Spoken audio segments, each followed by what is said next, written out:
Hola, buenas tardes a todos, bienvenidos a una nueva charla. Hola Aníbal, Javier, Gaby, Oscar, bienvenido. Hola Carla, hola Blanca. Bienvenidos a todos. Vamos a hablar hoy acerca de el tabernáculo y el sacerdocio. Como vimos, los últimos dos pasuquín del capítulo 27 hablan acerca del alumbrado de las lámparas del tabernáculo, ¿no es cierto? Estos pasuquín nos proporcionan la respuesta que buscábamos al motivo por el cual se menciona el sacerdocio después de terminado de describir el tabernáculo, aunque aún nos faltan algunos modelos, por eso los vamos a ver más adelante porque estamos siguiendo el orden según las escrituras. No podemos tener el tabernáculo sin el sacerdocio y tampoco podemos tener el sacerdocio sin el tabernáculo. Estos pasuquín demuestran que una vez edificado el tabernáculo se necesitaba que el sacerdocio encendiera las lámparas. Esto indica desde el punto de vista espiritual que el sacerdocio y el tabernáculo forman una sola entidad. En la tipología de estos dos capítulos, Elohim nos revela que su pueblo redimido es el tabernáculo y también es el sacerdocio. El tabernáculo, como sabemos, es la morada de Elohim. Pero ¿cómo es posible que tal morada sea un pueblo viviente? Esto puede llegar a ser un poco confuso para muchas personas, ¿no es cierto? El cumplimiento de estos tipos en el Berija ya pone al tabernáculo y el sacerdocio juntos. En Kefa Aleph 2.5 dice que somos edificados como casa espiritual hasta ser un sacerdocio santo, para que también se los use como piedras vivas para edificar una casa espiritual, sacerdocio santo, a fin de que ofrezcan sacrificios espirituales agradables a Elohim por medio de Yahshua el Mashiach. La gramática de este pasuk nos muestra que la casa espiritual y el sacerdocio santo están en aposición. Esto es cuando una construcción gramatical está explicando a la otra, ¿no es cierto? Esto quiere decir que estos términos se refieren a la misma cosa, porque una explica a la otra y las dos se describen mutuamente. Así que la casa espiritual es el sacerdocio santo. La palabra sacerdocio se refiere a dos cosas. En primer lugar, denota el conjunto de sacerdotes, un grupo de sacerdotes que trabajan y viven juntos, ¿no es cierto? Y sirven, ¿no es cierto? Hacen todas las tareas juntos. Segundo, denota el servicio sacerdotal, ¿no es cierto? El trabajo o el ministerio que esos mismos sacerdotes llevan a cabo, que esos preparan. Entonces, muchos lectores de las escrituras dan énfasis al segundo significado, ¿no es cierto? Que el sacerdocio es el ministerio sacerdotal, por así decir, ¿no es cierto? El trabajo que realizan, que es realizado por los sacerdotes. Pero en Kefa, como acabamos de leer, el sacerdocio no se refiere a la función de los sacerdotes, sino al grupo de sacerdotes que viven, sirven y trabajan juntos. Aquí el sacerdocio no es una serie de tareas, es un conjunto de sacerdotes que han sido edificados juntos para vivir y servir como una entidad. Este sacerdocio es una casa. Este sacerdocio es una casa, un edificio en el cual Yahweh habita. De igual modo, los santos que han sido edificados juntos son una casa espiritual. Esto es una imagen, ¿no es cierto? Este es un pueblo. Mi punto es que la casa y el sacerdocio son una sola y única entidad, son la misma entidad. La congregación hoy es primeramente la casa de Elohim porque es donde Elohim elige habitar. Él viene y habita en medio de sus piedras, ¿no es cierto? Nosotros los creyentes estamos siendo edificados juntamente, porque no se puede ser edificio si uno está separado, tiene que estar siempre unido para estar edificado, para llegar a ser una casa espiritual en plenitud, ¿no es cierto? Digamos que hoy todavía estamos en la época de la construcción. Esta casa es un cuerpo que sirve, a saber, un pueblo que sirve, es un cuerpo, es un pueblo, es un sacerdocio, es todas estas cosas. El término bíblico para esta unidad justamente es la palabra sacerdocio. Una casa viviente. No somos una casa sin vida, por el contrario, somos una casa llena de vida. La congregación, como la casa espiritual de Elohim, no puede carecer de vida. Y sin embargo, por muchas generaciones, los creyentes no se han dado cuenta de que la congregación debe ser algo viviente.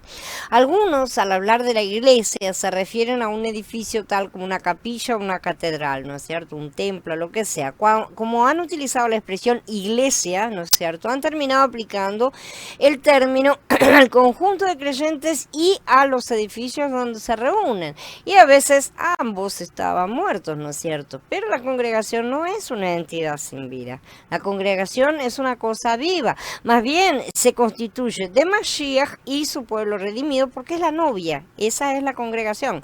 Esto significa que la congregación es viviente. Si no tiene vida, entonces está alejada directamente de el dador de la vida. Por lo tanto, nunca debemos referirnos a la congregación como a un edificio, ¿no es cierto? Una capilla, una catedral, un salón de reunión no son la congregación, no son siquiera la iglesia, ni siquiera ese término debería serle aplicado. Shalom César, bienvenido. Hola Jorge. Hola Lucy, bienvenida. Todos necesitamos ser liberados de la tradición y dejar de referirnos al salón donde nos reunimos o a lo que sea donde nos reunimos como la congregación o inclusive como, repito, la iglesia, ¿sí? La congregación es una casa edificada con vida, llena de vida y se constituye de vida. Los edificios hechos con materiales de la tierra, ¿no es cierto?, son cosas muertas. Si la congregación como la casa de Elohim no se constituyera de vida y no fuese edificada con vida, ¿cómo podría ser el sacerdocio? Evidentemente sería imposible, ¿no es cierto? El sacerdocio es un grupo de personas que están llenas de vida, de manera que no podemos comparar una cosa muerta con una cosa viva, porque las dos deben estar vivas y las dos son lo mismo. Por un lado, nosotros los creyentes somos una casa espiritual y por otro somos el sacerdocio, o sea, somos un conjunto de sacerdotes. La casa y el sacerdocio al mismo tiempo son uno solo. La casa espiritual es el sacerdocio y el sacerdocio es la casa espiritual. No se puede separar uno del otro, ¿no es cierto? Tienen que estar completamente unidos y unificados. Difícil de entender en nuestro mundo material, pero no tan complicado en el plano espiritual, ¿no es cierto? Entonces, si nosotros no somos la casa espiritual, no podemos ser el sacerdocio y viceversa, obviamente, ¿no es cierto? Pero si somos la morada de Elohim, o sea, si somos el tabernáculo, indudablemente somos un conjunto de sacerdotes. De igual modo, si no somos un conjunto de sacerdotes, entonces tampoco somos la morada de Elohim, porque Elohim no mora dentro únicamente de un individuo. Él toma los individuos, él viene a hacer morada en cada una de las piedras, pero para que las piedras se edifiquen y le hagan una morada mayor, ¿no es cierto? Una morada que como él quiere, le está buscando una ciudad, ya lo hemos dicho muchas veces. Entonces, no alcanza con ser solamente edificado individualmente, tenemos que hacerlo corporativamente. Para formar una casa se debe edificar con materiales, ¿no es cierto? Si solamente tenemos los materiales amontonados en el lugar donde debería estar el edificio, sería imposible tener una casa. Va a haber un amontonamiento de material y nada más. Solo tendríamos esa montaña, no habría ningún edificio. Estos podrían estar organizados, ¿no es cierto?, a fin de mostrar su excelencia, pero de cualquier manera no conformarían una casa. Solo cuando se edifican los materiales, se unen entre sí, se les da la forma que está predeterminada por los planos, se obtiene una casa. El principio es el mismo en cuanto al sacerdocio, ya que el sacerdocio es igual a la casa y la casa depende de que los materiales sean edificados, por lo tanto, el sacerdocio también requiere que los santos sean edificados. Sabemos que el sacerdocio requiere la edificación de los creyentes, ya que es una casa espiritual. En cuanto a la casa espiritual, podemos entender la necesidad de edificación, pero en relación con el sacerdocio no es tan evidente. Todos somos los materiales para la casa espiritual de Elohim, pero ¿hemos sido realmente edificados para formar la casa de Elohim? ¿Tienen ustedes la seguridad y la paz de decir que son parte de esa casa? En nuestras localidades, ¿están los creyentes siendo edificados como casa espiritual? ¿Están comprendiendo el concepto de la casa espiritual, de que tenemos que ser casa y morada para Elohim? Es probable que la mayoría de los creyentes no tenga la paz de decir que en realidad han sido edificados como la casa de Elohim, o estamos siendo edificados, ¿no es cierto? Kefa escribe exhortándonos y animándonos a que seamos edificados como casa espiritual. Estas palabras tienen más de 2000 años. Tal vez algunos se pregunten por qué en este pasuk se menciona primero la casa y luego el sacerdocio. Este orden se basa en la secuencia que presenta Shemot, justamente. El sacerdocio debe seguir al tabernáculo, a la casa. ¿Por qué debe darse la casa espiritual primero? ¿Por qué la congregación edificación debe ser la morada de Elohim y luego ser el sacerdocio? La necesidad de ser edificados es la respuesta, justamente. Debido a la necesidad de edificación, la congregación debe ser primero la casa de Elohim, justamente antes de poder ser el sacerdocio. Al sacerdocio se accede después de que uno ya es casa de Elohim, ya forma parte realmente activa de esa casa de Elohim, ¿sí? El sacerdocio depende de la casa porque depende de las piedras, ¿sí? De esa manera las piedras van a poder acceder al sacerdocio, pero si las piedras no están, en primer lugar, correctamente edificadas y en segundo lugar, dentro de la casa, obviamente no va a haber sacerdocio. El tabernáculo es tipo también de cada uno de los creyentes de forma individual, como vimos, por lo que se necesita primero el crecimiento de las piedras para que puedan ser edificadas en conjunto y solo entonces podrá surgir el sacerdocio. Para que exista el sacerdocio es indispensable primero tener sacerdotes, evidentemente, y para eso debemos ser moldeados. Somos los vasos que estamos siendo moldeados. El sacerdocio es algo que únicamente puede surgir donde ya hay sacerdotes, no nuevos creyentes. Los nuevos son demasiado nuevos, precisan pasar por toda la etapa de justamente de moldear, de ser moldeados para llegar a ser sacerdotes, ¿no es cierto? O sea, los nuevos creyentes son personas normalmente demasiado en la carne para poder estar pensando en acceder al sacerdocio enseguida. Personas de este nivel espiritual no pueden levantar el sacerdocio porque todavía son demasiado carnales y son demasiado divisivos, porque les falta crecimiento. No se le puede pedir a los niños que actúen como adultos. El problema es que muchas personas piensan en la gente como la edad física que tienen, les parece que son adultos y eso no tiene nada que ver con la edad espiritual que pueda tener la persona. Hay jóvenes que son mucho más adultos que muchos viejos que parecen niños espiritualmente hablando, ¿no es cierto? Hola Johnny, hola Nicolás, bienvenidos. Entonces, muchos sostienen que ya somos sacerdotes, ¿no es cierto? Nuevamente repetimos que todas las cosas nos han sido dadas en plenitud por Mashiach, quien conquistó todo para nosotros en los planos celestiales, ¿sí? En el plano terrenal, sin embargo, otros son los tiempos. Allá Él consiguió todo de una vez y para siempre, porque Él es perfecto. Él podía hacerlo todo absolutamente en una sola vez. Nosotros tenemos que esperar primero el tiempo determinado, que nosotros mismos nos encargamos de alargar, y mientras tanto, vamos por el sistema proceso y crecimiento, que Yahweh ha determinado para todas las cosas. Aquí en la tierra el proceso es crecimiento, ¿no es cierto? Lleva un desarrollo, no es instantáneo como es en los cielos. Aunque hemos recibido la gracia de ser llamados a ser sacerdotes y nadie nos va a quitar eso, para hacerlo tenemos que ser edificados. Y no individualmente, sino corporativamente en la novia, porque edificar es para el edificio.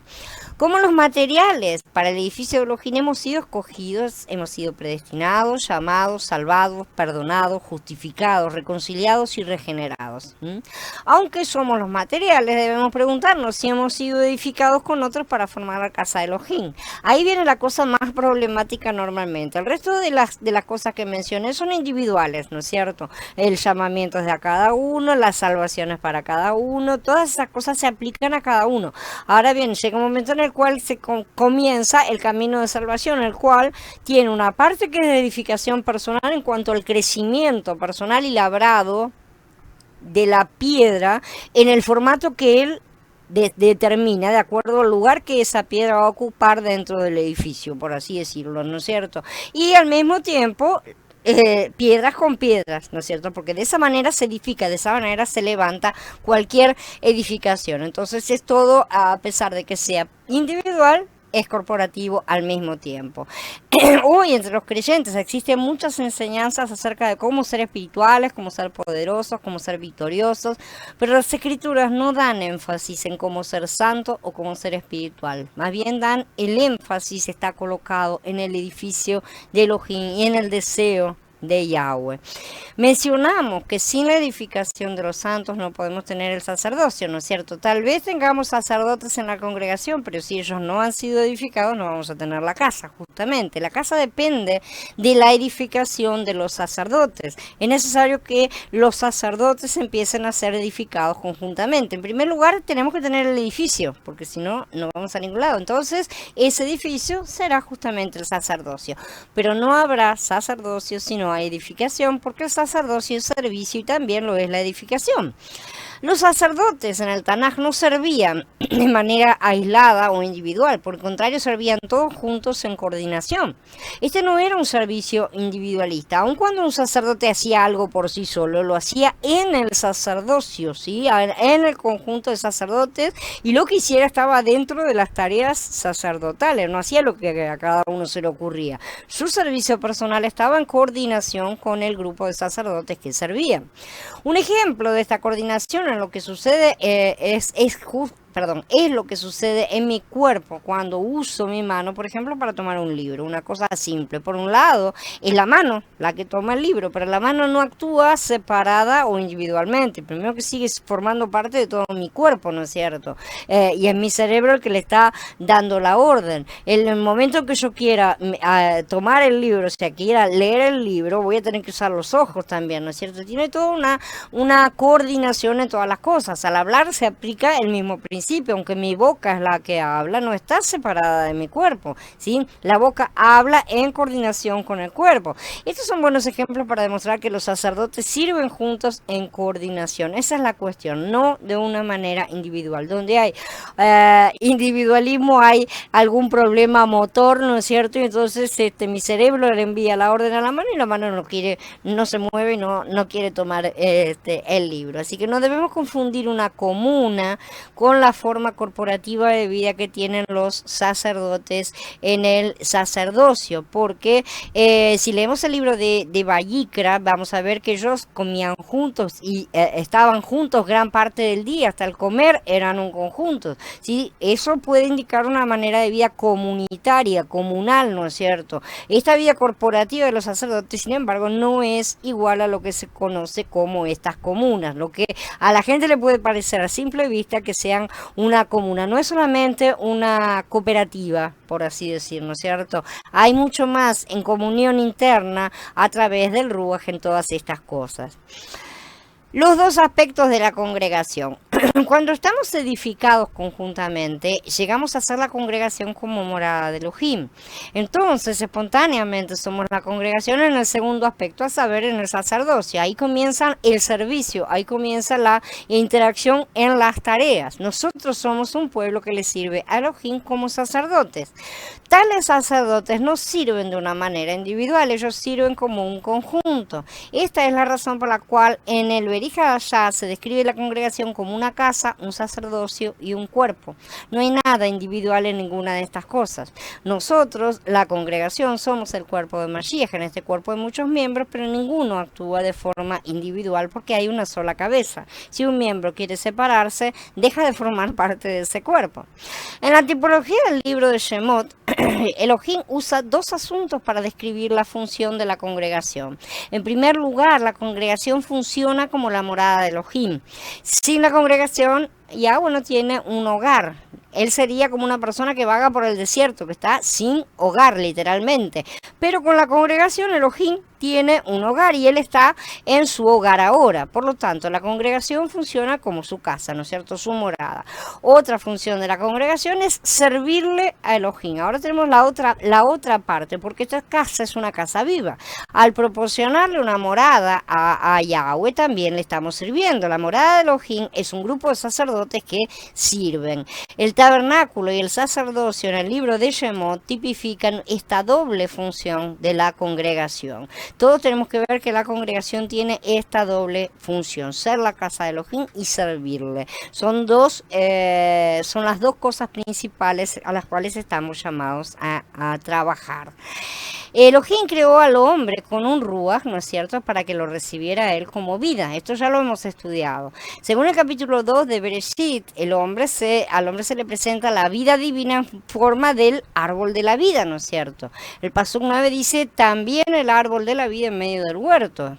El Pasuk 10 nos dice, salía del Edén un río para regar el huerto y de allí se repartía en 4 brazos. Desde el lugar en que estaba el árbol de la vida fluía un río hacia los 4 extremos de la tierra, ¿sí? Los Pasukim 11 y 12 hablan del orio, del bedelio y del ónice, ¿no es cierto? Como ya dijimos antes en su estudio, estos asuntos están relacionados con los puntos cruciales de la vida y la edificación. En Bereshit 2 tenemos el árbol de la vida y los materiales para la edificación de Elohim.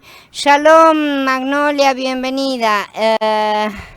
Shalom Airin, bienvenida. Perdón. Entonces, resulta muy interesante comparar este relato con los últimos 2 capítulos de Hit-Galut, justamente, que siempre sabemos perfectamente que Bereshit y Hit-Galut son los dos, pueden parecer extremos, ¿no es cierto? Pero en realidad es como que fueran, tuvieran que ir juntos.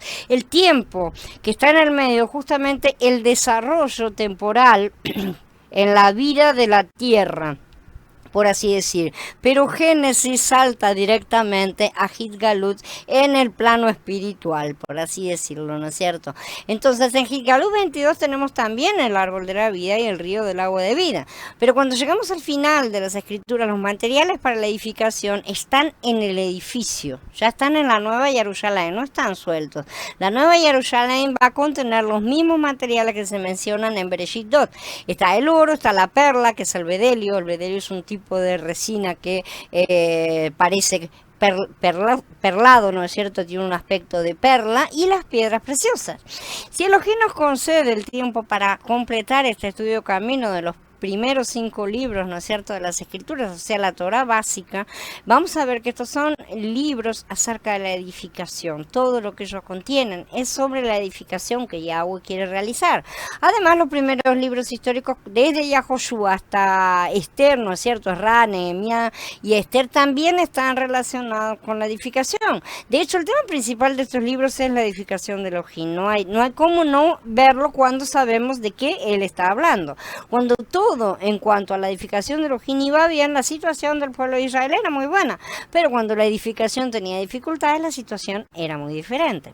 En los libros proféticos, la edificación es uno de los temas principales también. El libro de Yehezkel tiene muchos capítulos que contienen la visión de la edificación de Elohim. Ya que el deseo de Yahweh es la edificación, ese es realmente el tema en todo el Tanaj. Sin duda alguna, las escrituras dicen mucho acerca de la salvación, ¿no es cierto? No obstante, las escrituras no culminan con la salvación, sino con el edificio de Elohim, que es la Nueva Jerusalén. Ese es su punto central, ese es su objetivo.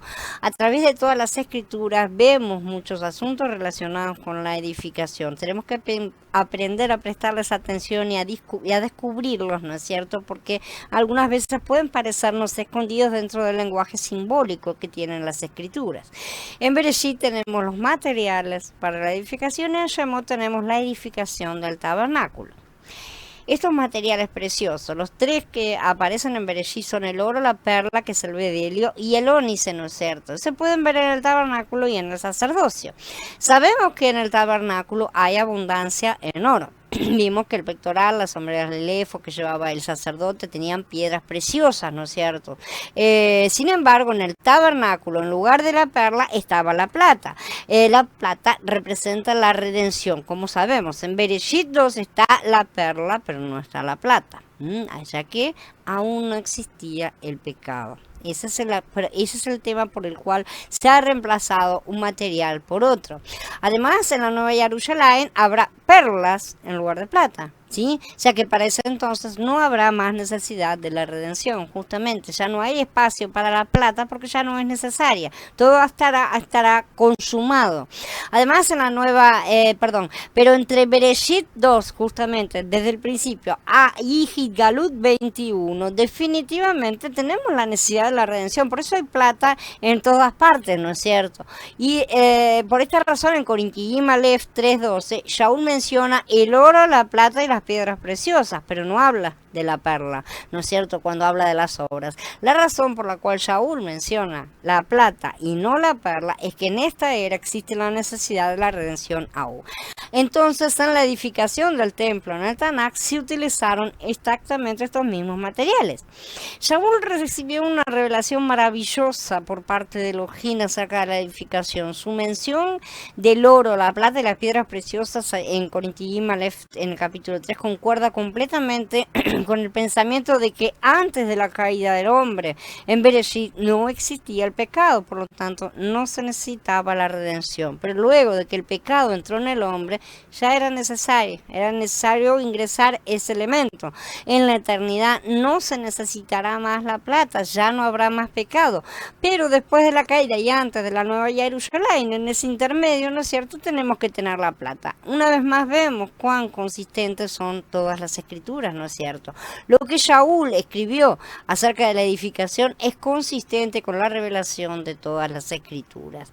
La verdadera espiritualidad es un asunto de edificación, no es un asunto de otro tipo de cosas, ni de sentimientos, ni de muchas cosas que muchas veces la disfrazan. Sin la edificación, o sea, sin la casa espiritual, no hay santificación, no hay espiritualidad, no hay poder espiritual, no hay nada. Tal vez un hermano parezca ser noble, santo y espiritual, pero inclusive muchas personas pueden serlo en la carne, ¿sí? Si no es parte del edificio de Elohim, su supuesta riqueza espiritual se va a convertir en bancarrota espiritual, no va a servir de nada. Va a ser como dinero enmohecido o dinero directamente fuera de circulación. La razón para esta condición es que sin la edificación no hay protección ni cubierta. Indudablemente que como uno de los 5 apóstoles principales, ¿no es cierto?, aprendió mucho en su vida junto con Yeshua, ¿no es cierto? En su primera epístola, un libro corto, ¿no es cierto?, que tiene solamente 5 capítulos, él habla claramente acerca de la edificación. Él nos dice que necesitamos ser nutridos a fin de ser edificados como casa espiritual. Dice, deseen como niños recién nacidos la leche espiritual no adulterada, para que por ella crezcan para salvación, para que también se los use como piedras vivas para edificar una casa espiritual, para que sean un sacerdocio santo, a fin de que ofrezcan sacrificios espirituales agradables a Elohim por medio de Yeshua HaMashiach. Según estos pasukim, el alimento es propicio para el edificio, para la casa espiritual, ¿sí? Y esta es para el sacerdocio santo.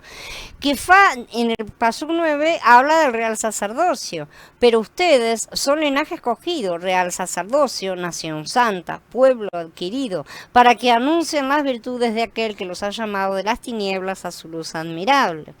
Cuando recibimos el alimento y somos edificados como casa espiritual, como un sacerdocio santo y real, mostramos la excelencia y las virtudes de aquel que nos ha llamado.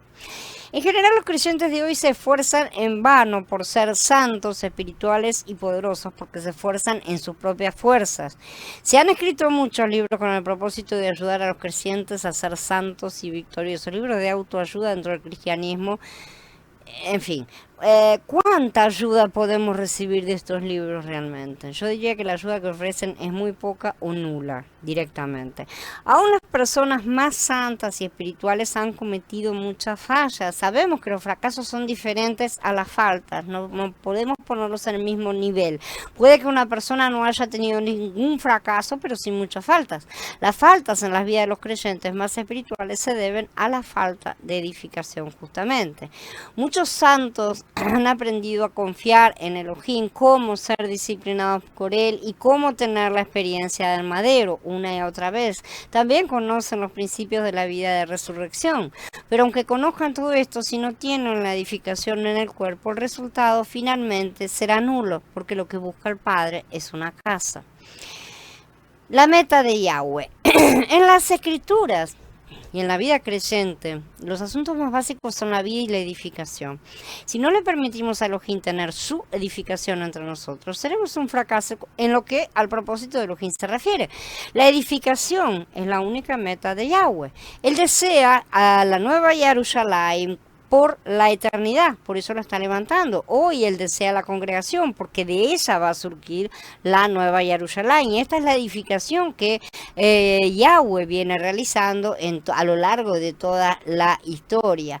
Hola Alfonso, bienvenido. Entonces, en el Tanaj podemos ver que la meta de Elohim siempre ha sido la edificación. En el desierto él requería que se levantara el tabernáculo. Después en la Tierra Santa, en la tierra de Canaán, ¿no es cierto? Él deseaba que se construyera un templo. Muchos pasuquín en los Tejilim hacen mención del templo, en los salmos, ¿no es cierto? Esto indica que conforme a la experiencia de los salmistas, la espiritualidad, la victoria y el poder están relacionados con el templo. Este mismo principio se aplica a nosotros hoy. La congregación es el templo para nosotros. Nuestra espiritualidad, victoria, poder tienen que estar relacionados con la congregación. No podemos ser ni espirituales, ni victoriosos, ni poderosos individualmente, porque ¿para qué nos serviría? Al final de cuentas, eso serviría solamente para nuestra más que estrepitosa caída, porque es uno solo lo único que hace es enorgullecerse. Pero es muy triste y hasta trágico que muchos creyentes no se interesan en la congregación y algunos hasta se oponen a ella. La situación entre el pueblo de Elohim es muy desanimante. Así es hasta que los grupos de creyentes que son, entre los grupos de creyentes, perdón, que son espirituales. La razón de esto es la falta de edificación, justamente. Cuando no se tiene en cuenta un aspecto que debe ser desarrollado, evidentemente esto produce carencia, ¿sí? Donde no hay ejad, no está la casa de Yahweh. No somos salvos para edificar nuestras casas, sino para edificar la casa de Yahweh. Él se ocupará justamente de levantar nuestras casas caídas, pero requiere que nosotros nos ocupemos en primer lugar de su obra y no solamente en los ratos libres. Elohim no ha obtenido su meta de la edificación todavía, ¿no es cierto? Sin el edificio, ¿cómo podemos tener el sacerdocio? Estamos hablando de que queremos ser sacerdotes y que esto y que lo otro, pero como sacerdotes hay que pasar un tiempo antes de ser ordenados, y en ese tiempo, antes de ser ordenados, todos los sacerdotes eran educados dentro del sacerdocio y aprendían a comportarse, a ser exactamente lo que debía ser un sacerdote para, llegado el momento, convertirse en uno y ser consagrado realmente. Nosotros estamos en esa etapa de sacerdocio y no se ve a ninguno que se esté esforzando demasiado para ser sacerdotes. Ese es el problema que tiene el grupo, el ambiente de creyentes hoy por hoy. Que gloria a él que se está levantando un remanente, él está levantando un remanente justamente donde se están volviendo a poner sobre la mesa la importancia de todas estas cosas, porque habían estado muertas demasiado tiempo. Los sacerdotes no son creyentes individuales, por el contrario son un conjunto. Esto hay que remarcarlo y remarcarlo y remarcarlo. El sacerdocio se compone de sacerdotes que han sido edificados con otros. Yo no puedo tener la forma adecuada si no estoy junto con la otra persona, que es la que me va a dar la forma adecuada. Cuando digo la otra persona, obviamente esto es un símbolo, ¿no es cierto? Hablo de muchas personas dentro del cuerpo. Para que yo tenga la forma exacta con la cual yo relleno mi espacio exacto, necesito estar en contacto con las otras personas, ¿sí? Este sacerdocio corporativo es lo que Elohim está buscando hoy en día. Sin embargo, la mayoría de los creyentes insisten en ser sacerdotes ficticios de un templo imaginario y no sirven porque no dan servicio ni son edificados y viven en una ilusión que tarde o temprano desmoronará como el humo. Si estamos fuera de la meta Elohim, ¿qué podemos obtener? No podemos hacer nada para llevar a cabo el propósito Elohim, entonces estaremos fuera de todo. En los siguientes mensajes vamos a estudiar en detalle las vestiduras sacerdotales, que es una cosa muy linda y muy importante. Luego veremos que la expresión de Mashiach, la cual está representada por las vestiduras, es en realidad un edificio. El sumo sacerdote no se ponía el éfod para protegerse del frío o mantenerse caliente, ¿no es cierto? Más bien se lo colocaba como con el propósito de la edificación. Servía para unir el pectoral a las sombreras. Estas sombreras, sin duda alguna, son una fuerte señal de la edificación. En el pectoral, las piedras preciosas estaban incrustadas en oro y el pectoral estaba unido al éfod. Las hombreras en las que estaban grabados los nombres de las 12 tribus de Israel también estaban conectadas al éfod. Esto nos muestra que el éfod estaba relacionado con la edificación. Cuando el sumo sacerdote se presentaba delante de Elohim para recibir su dirección, debía llevar colocado, ¿no es cierto?, el pectoral que tenía el Urim y el Tumim. Esto significa que debía llevar al edificio entero, lo llevaba en representación. Si el sumo sacerdote no llevaba puesto el pectoral, podía alabar a Elohim, quemar incienso, encender las lámparas, pero no podía recibir la revelación de Elohim. El recibir la revelación de Yahweh requiere que el pectoral esté junto con el Urim y el Tumim. El sacerdocio sin el edificio se desvanecería. No podemos tener el sacerdocio sin el edificio. La situación entre los creyentes hoy es muy desanimante debido justamente a esta falta de edificación. Pero estas cosas las vamos a ver más en profundidad en las próximas charlas. Un remanente reservado. Mi corazón está entristecido realmente por la condición del pueblo de Elohim. No solamente me decepciona la oposición en contra de la restauración del Ruach que está teniendo lugar, sino mayormente la falta de edificación. Sin embargo, aunque la situación no sea muy animante, debemos creer que así como Elohim preservó a 7.000 personas en los días de Elías, también ha preservado un remanente en la actualidad. Él sabe lo que hace con todas las cosas, ¿no es cierto? Cuando Elías estaba desanimado, pensando que él era el único que había permanecido fiel a Elohim, él le dijo que no se desanimara, ya que había preservado a 7.000 que no habían doblado sus rodillas a Baal. En la actualidad, Elohim también ha preservado un grupo de su pueblo. Él es soberano y debemos alabarlo por su soberanía en todas las cosas. Debido a nuestra limitación humana, puede ser que aspiremos a que la restauración de Elohim aumente y se multiplique rápidamente. Nosotros siempre queremos ver los resultados de forma rápida, ¿no es cierto? El resultado es que aquellos que no tienen un corazón genuino para Elohim no toman el camino de la restauración. Desisten antes, se cansan, no esperan, se desvían, buscan las respuestas fáciles y rápidas, ¿no es cierto? Y se van detrás de falsedades que pueden llegar a ser muy deslumbrantes. En el pasado vimos cómo Elohim ha purificado su restauración en muchas etapas de la historia, ¿no es cierto? Esta purificación es una prueba ciertamente para ver quiénes de verdad tenían un corazón con los intereses de Elohim, ¿no es cierto? ¿Quiénes son los que realmente lo buscan? Todos debemos ver que la meta de la restauración de Elohim es recobrar a Mashiach como la vida y como nuestro todo, ¿no es cierto? A fin de que seamos transformados y edificados. Cuando seamos edificados juntos, Él tendrá un edificio y este edificio será el sacerdocio. 6 cosas. Traerás a tu hermano Aarón con sus hijos de entre los israelitas para que me sirvan de sacerdotes. Aarón, Nadab y Abijú, Eleazar e Itamar, los hijos de Aarón. Haz vestiduras sagradas para tu hermano Aarón, para gloria y hermosura. Y tú hablarás a todos los sabios de corazón, a quienes yo he llenado de espíritu de sabiduría, para que hagan las vestiduras de Aarón, para consagrarle, para que sea mi sacerdote. Estas son las vestiduras sagradas que habrán de hacer: el pectoral, el éfod, el manto y la túnica bordada, el turbante y el cinturón. Harán esas vestiduras sagradas para tu hermano Aarón y sus hijos, para que me rindan servicio sacerdotal, dice Shemot en el capítulo 28 en sus comienzos, 4 primeros pasukim.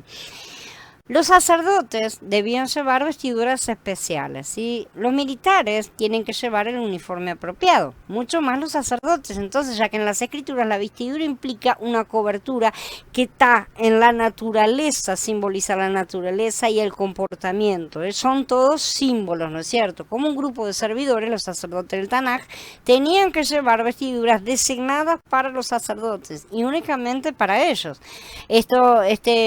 El cuarto pasuk de Shemot 28 menciona que estas vestiduras tenían 6 cosas: el pectoral, el efod, el manto, la túnica bordada, el turbante y el cinturón.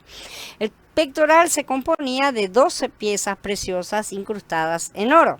Debajo de este estaba el efod, ¿no es cierto? En hebreo, efod quiere decir unir, justamente. El efod era parecido a un chaleco, lo vamos a estudiar en las próximas charlas. La túnica era un vestido largo que se extendía, ¿no es cierto?, desde los hombros hasta los pies, cubría completamente el cuerpo del sacerdote. Elohim requería que los sacerdotes se cubrieran por completo y que ninguna parte de su cuerpo estuviera al descubierto. El manto se coloca encima, es más corto normalmente que la túnica, pero no tenemos medidas exactas de nada, de manera que lo vamos a encontrar diferentes medidas en diferentes diseños. Además de estas 4 cosas estaban el turbante y el cinturón. El turbante es una cubierta para la cabeza, tenía su tiara, y el cinturón se usaba para ceñir los lomos o justamente asegurar la cintura. En los próximos mensajes vamos a estudiar en detalle todas estas cosas, ¿sí? Pero en este mensaje la meta es que tengamos un entendimiento general de la importancia que tienen todas y cada una, ¿no es cierto?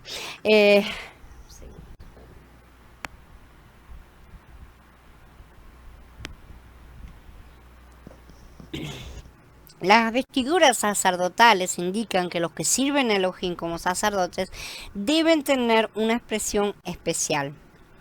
Estas vestiduras pueden ser comparadas con el uniforme de un policía, por ejemplo. Cuando vemos a alguien vestido de policía, sabemos que es un policía. No necesito saber el nombre de la persona, ni su cargo, ni nada. De lejos ya sabemos que es un policía, ¿no es cierto? Porque su uniforme está expresando eso justamente, que él es policía. Esto también es cierto en cuanto a las vestiduras de un juez, por ejemplo. Son clásicas, típicas. Estos casos nos muestran el hecho de que la ropa representa la expresión interna. Según el Bericayá, las vestiduras sacerdotales representaban la expresión de Mashiach. Cada aspecto de estas vestiduras representa un atributo o virtud de Mashiach, como vamos a estudiar. Por lo tanto, todas las vestiduras son la expresión de Mashiach por parte de los servidores. Las vestiduras sacerdotales, así como su expresión, calificaban a los sacerdotes. Si los sacerdotes usaran otro tipo de vestiduras, no podían estar sirviendo como tales. O sea, cuando estaban en sus casas no usaban las vestiduras sacerdotales. Y en ese momento no estaban ministrando. No podrían salir de la casa y entrar así como estaban. No, tenían que cambiarse y vestirse con las vestiduras apropiadas, ¿sí? De nuevo podemos utilizar como ejemplo el uniforme de policía. Un policía tiene que llevar el uniforme apropiado cuando está de guardia, ¿no es cierto? El uniforme es lo que lo califica para ese servicio. Si llevara otra ropa, aunque fuera muy fina y muy costosa, no estaría calificado, estaría justamente fuera de su turno y no puede estar ejerciendo su trabajo. El uniforme justamente es lo que califica para el ejercicio del servicio, ¿sí? En ese momento se necesita tener la vestidura apropiada para poder ejercitarse. Siguiendo el mismo principio, la expresión de Mashiach califica a los sacerdotes para servir. Mashiach es nuestras vestiduras, como vamos a ver, y está representada en todas y cada una de ellas. Tal vez digamos que somos los sacerdotes, pero tenemos la expresión de Mashiach que nos califica para servir como sacerdotes. Ese es otro punto. La expresión de Mashiach determina si estamos calificados o no para ser sacerdotes. Esta expresión es lo que nos califica. Las vestiduras sacerdotales también santifican a los sacerdotes. Estas los separaban de la otra gente. Esto también sucede en el caso de un policía. Justamente también seguimos con el mismo ejemplo. Si un hombre con un uniforme de policía se acerca a nosotros y nos habla, con toda seguridad le vamos a mostrar el respeto debido, ¿no es cierto? Pero si alguien sin el uniforme apropiado trata de actuar como si fuera un policía, no le vamos a mostrar el mismo respeto, o por lo menos vamos a exigirle ver las credenciales para ver por qué se está tratando de arrogar los derechos de comportarse como un policía, ¿no es cierto? Por no llevar el uniforme, no va a ser considerado diferente de los demás. Esa es la cuestión. Del mismo modo, los sacerdotes estaban santificados, o sea, separados para Elohim por sus vestiduras. Shemot dice que hagan las vestiduras de Aarón para consagrarle, para que sea mi sacerdote. En este pasú, consagrar significa justamente separar para Elohim, para su propósito único. Los sacerdotes serán consagrados por medio de la expresión de Mashiach. Si expresamos a Mashiach, esta expresión nos va a calificar y nos va a santificar. Los pasuquín 2 y 4 de este capítulo 28 hablan de las vestiduras sagradas, ¿no es cierto? El pasuk 3 dice que las vestiduras de Aarón lo consagraban para servir justamente como sacerdote. Las palabras sagradas y consagrar indican que un sacerdote de Elohim debe ser separado para él, para su propósito. Estar separado de esta manera es lo mismo que ser sagrado y consagrado. Esa cosa sagrada y consagrada no se puede corromper, no se puede ensuciar. Hay que cuidarla mucho, ¿no es cierto? Entonces, el significado de las vestiduras es la expresión de Mashiach en el sacerdocio. Eso es ser sacerdotes, es expresar a Mashiach. Y vamos a ver después muchas otras causas más en cuanto al servicio. Expresar a Mashiach para servir a Yahweh, expresar a Mashiach para ministrar a otros, etc. Esto quiere decir que las vestiduras representan a Mashiach vivido por el sacerdocio. O sea, tiene que ser la vida, tiene que ser la naturaleza. Como en todas las cosas, esa ley que está siendo grabada en nuestros corazones en la actualidad. No solo tenemos a Mashiach como corporificación de Elohim, la naturaleza divina de Mashiach, la humanidad elevada de Mashiach y también el Ruach de Mashiach con los pasos de su proceso, sino que también tenemos la expresión de Mashiach, que es, por así decir, la gloria externa, la manifestación externa. Eso es la cosa. Siempre que una cosa manifiesta a otra, en cuanto a las cosas de Yahweh, eso es una gloria, es una manifestación gloriosa. Si en nuestro vivir diario no tenemos la expresión de Mashiach, todo lo que hagamos en las reuniones de la congregación va a ser una hipocresía. Nuestro hablar, nuestras actividades en las reuniones serán hipócritas. Si no tenemos las vestiduras sacerdotales, no estamos calificados o equipados para encender las lámparas, como ya vimos. Lo que califica a un sacerdote para encender las lámparas que están en el lugar santo es la expresión de Mashiach. No hay otra cosa, porque si no está vestido correctamente, no puede entrar. Como sacerdotes que encienden las lámparas, necesitamos la expresión apropiada de Mashiach. La conjunción y al principio del capítulo 28, como vimos, indica que las vestiduras sacerdotales son necesarias para el alumbrado de las lámparas. Esa conjunción une al capítulo 27 con el capítulo 28 y nos demuestra que no hay ninguna separación entre uno y otro. Como sacerdotes, ¿qué tipo de vestiduras, qué expresión tenemos en las reuniones de la congregación? Si tratamos de encender las lámparas en el santuario sin tener la expresión apropiada de Mashiach, la cual es tipificada por las vestiduras sacerdotales, vamos a experimentar una muerte espiritual. Esto quiere decir que tendremos la experiencia de muerte divina, ya que no estaremos vestidos adecuadamente a los ojos de Elohim. Los sacerdotes necesitan una túnica larga que los cubra completamente, que cubre completamente su carne. ¿Sí? Mashiach es esa túnica sacerdotal. Si nuestro hablar en las reuniones es hipócrita, o sea, que no expresa a Mashiach genuinamente, vamos a experimentar muerte, y esa muerte va a traer tinieblas, porque sabemos que es la consecuencia inmediata, ¿no es cierto? Eso no quiere decir que vamos a experimentar una muerte en la cual perderemos la salvación ni nada por el estilo, sino que vamos a estar separados de Yahweh simplemente, y vamos a estar en tinieblas porque separados de Yahweh no recibimos su luz. Por lo tanto, si queremos encender las lámparas que están en el santuario, debemos llevar las vestiduras sacerdotales, debemos vestirnos de Mashiach. En los mensajes siguientes vamos a estudiar en detalle cada vestidura, porque cada una tiene una expresión completamente diferente de todas las diferentes virtudes de Mashiach. ¿Sí? Vamos a ver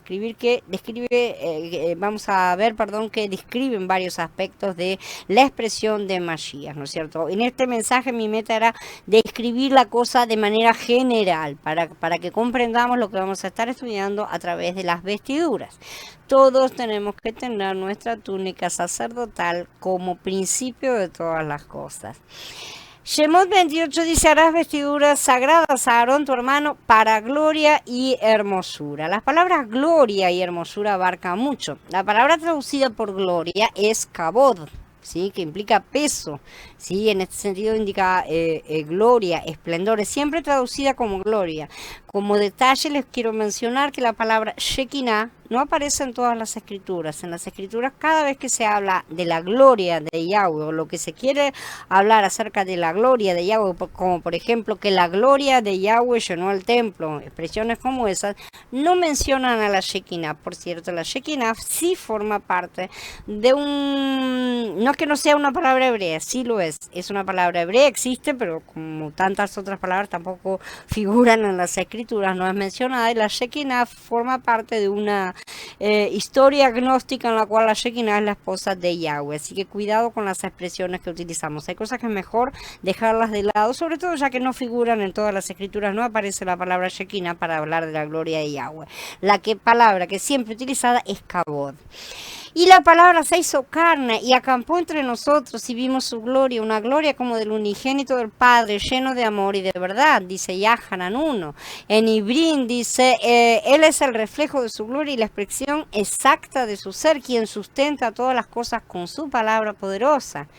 Yo les he dado la gloria que tú me has dado, para que sean uno, así como también nosotros somos uno, en Yahanan 17. La gloria se refiere a la divinidad de Mashiach. En nuestra expresión de Mashiach, debe haber algo de la naturaleza divina. Debemos expresar no solamente la humanidad de Mashiach, sino también la expresión divina. Esta es tipificada por el oro, que era parte de las vestiduras sacerdotales. Y esto tipifica que la divinidad, la naturaleza divina, es parte de la expresión de Mashiach y es nuestro deber reflejarla también. Un sacerdote debe expresar la divinidad de Mashiach también. Si leemos las Besorot con detenimiento, vamos a ver que aunque Yahshua de Nazaret tuvo un vivir humano, su humanidad estaba expresando la gloria de Elohim. Sí, no era una humanidad como la nuestra, opaca. No, él estaba expresando y en todo momento expresó la gloria de Elohim. Esto quiere decir que la divinidad estaba presente en su vivir humano, porque él, mientras estaba en la tierra, fue humano. ¿Sí? Él no sabía todas las cosas, él no utilizó su divinidad cuando estaba en toda la tierra, pero sí expresaba la gloria de Elohim, que era lo que tendría que haber hecho cualquier ser humano que no hubiera caído. Ese era el destino de la humanidad, reflejar a Yahweh de la manera en que Mashiach lo reflejó. O sea, el destino de la humanidad era que todos fuéramos Mashiach desde el comienzo, justamente. Entonces, la don Yahshua verdaderamente expresó la gloria de Elohim en plenitud, ¿no es cierto? Y Hanan 1 dice que ellos contemplaron su gloria, los discípulos, ¿no es cierto? Contemplaron su gloria, contemplaron la gloria de Yahshua, la gloria del Hijo unigénito de Elohim. Ellos finalmente se dieron cuenta de todo eso. Además, Ibrín dice que Mashiach expresa a Elohim con los atributos divinos. Las vestiduras sacerdotales eran tanto para la hermosura como para la gloria. La hermosura se refiere a la expresión de la humanidad de Mashiach. Su divinidad se relaciona con la gloria y su humanidad a la hermosura. La palabra hermosura es tifará, que significa belleza, y viene de tiferet, que significa relucir, brillar, una cosa hermosa evidentemente, ¿no es cierto? Como que podemos decir, como una piedra preciosa. En este caso es expresar la humanidad de Mashiach, porque somos hechura de Elohim, creados en el Mashiach Yahshua para hacer las buenas obras que Elohim preparó de antemano para que anduviéramos en ellas, dice Efesios capítulo 2.